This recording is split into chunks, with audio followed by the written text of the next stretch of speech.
Cognitive dissonance. So this is a phrase in the field of psychology that refers to when a person holds contradictory beliefs, ideas, or values, and it's typically experienced as psychological stress when they then participate in an event or an action or a situation that goes against one or more of their beliefs or values.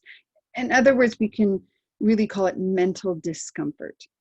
So how does emotional intelligence help us with something like cognitive dissonance when we are finding ourselves in positions where we need to perform an action, need to make decisions, need to do something that is in direct conflict with our beliefs and our values? Emotional intelligence becomes a series of foundational skills. If I'm in a leadership role, or if I'm not in a leadership role, but I'm part of a group of people, emotional intelligence skills show up dramatically to assist us. The first skill that comes into play here is our emotional self-awareness.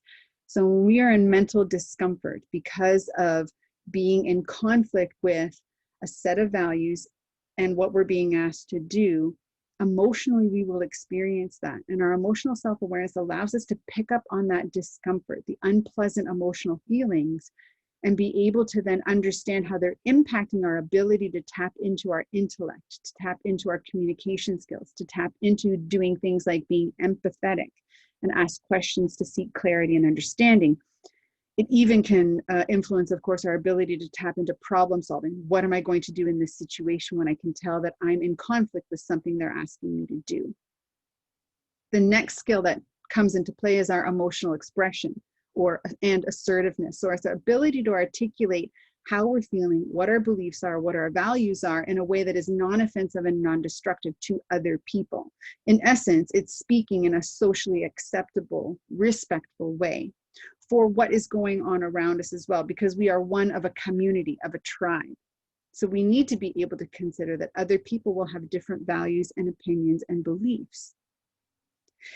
Now, the next skill that will come into play is now empathy. Balancing empathy and assertiveness is really important because we need to seek clarity.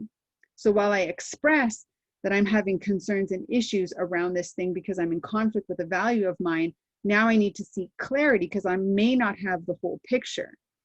And so I will ask questions to gain clarity on what is the intention, what are the values of our organization at play, are we in alignment with those kinds of values? And this allows us down the road of then problem solving into the world of shifting the decisions we may have made, being flexible and adaptable so that we can reach alignment.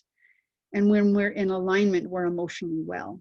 When we're emotionally well, our IQ stays turned on. And this is when we amp up innovation and creativity. And this is when we perform at our highest levels because our motivation is really high. When we're out of alignment and in cognitive dissonance, we have so much mental stress that emotionally we're driving our behaviors. And that leads to the catastrophe of what we see in workplaces is then toxic behaviors.